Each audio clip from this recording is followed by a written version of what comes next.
நீங்க என்ன வேணாலும் கேட்டு பாருங்க, நீங்கள் அவன் காதில் விழும்படியாக கேட்டு பாருங்கள், அவன் கண்டிப்பாக தருவான்.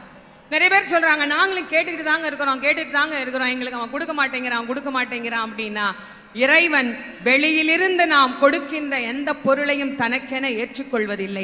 நானே தயாரித்து ஒன்று கொடுத்தால் இறைவன் அதை ஏற்றுக்கொள்வான். நிறைய பேர் நான் கூடையா பூ வாங்கிட்டு போறேன், நான் அப்படி அபிஷேகம் பண்றேன், இப்படி அபிஷேகம் பண்றேன், எல்லாம் வெளியிலிருந்து வந்தது தானே, நீங்களா என்ன கொடுத்தீங்க, நீங்களா அவனுக்கு என்ன கொடுத்தீங்க? அவன் கேட்பான்ல, நீ என்ன கொடுத்த எனக்கு அப்படின்னு கேட்பீங்கல்ல. இல்ல இதெல்லாம் நான் தான் கொடுத்தேன்னு சொல்றதுக்கு என்ன சாட்சி?